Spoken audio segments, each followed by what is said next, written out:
Uşaqlar, hamımızın qarşıdan gələn yeni il və dünya Azərbaycanlıların həmrəylik günü münasibəti ilə ürəkdən təbrik edirəm. Qoy yeni il sizə gözəl və sevincli günlər gətirsin. Bayramınız mübarək. Uşaqlar, qan qızsın, şaxta babasız, yeni il olar. Onları səsləyək.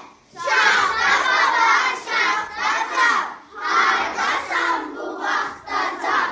Şaxta baba, şaxta can, hardasan bu vaxta can. Salam əziz uşaqlar. Salam. Məni eşidirsinizmi? Bəli. Bəs ağıllı və mehriban uşaqlar varmı? Bəli. Bəs rəqs edənlər, şeir deyənlər, mahnı oxuyanlar buradadırmı? Bəli. Şaxta baba bilirsiniz, biz yeni illə necə sevirik? Ona görə də şeirlər öyrənmişik.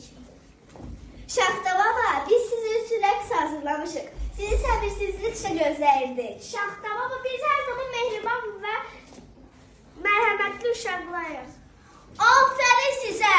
Ay uşaqlar, mən tək gəlməmişəm. Nəvəm qarqız da gəlib. Gəlin onu da dinləyək. Salam sevimli dostlarım. Salam. Yeni ili sevirsiniz? Bəli. Yeni ili yaxşı oxuyub sözə baxacaqsınız? Bəli. Amma mənim qulağıma şikayətlər gəlir. Mərhəmətli uşaqlarım. Aferin sizə. Gəlin əl çalıb oynayaq.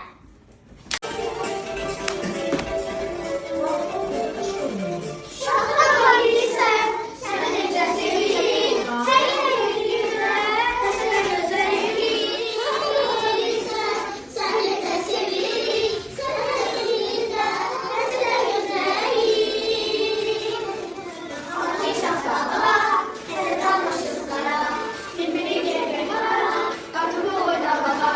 Gələndə bizə çoxlu, qırmızı torba olur, qartımız gətirirsən, bizi sevindirərsən. Şaxta baba, gözəl baba, qartuzu da gətir baba, bizə çoxlu torba olur, çoxlu da gətir baba.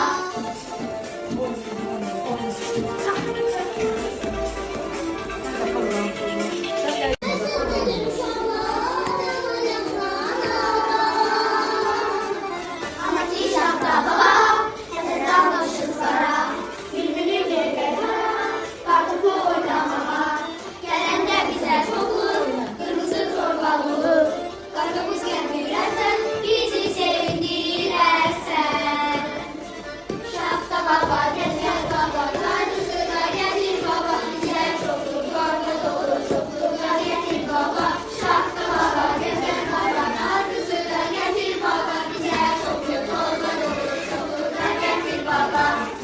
Gözlərim, yanmır qarma, ixlasız da qış olar. Sülh içində yaşasın xalqımız ölkəmizdə, dünya tutubsa dursun, var olsun ölkəmizdə. Bəzənibdi yolkalar, ışıqları rəngbərəng, çox gözəldir ölkəmiz, şəhərimiz nə qəşəng. Otur gəldi yeni il, dünya ağa büründü. Çevirin ay uşaqlar, bu gün bir başqa gündür.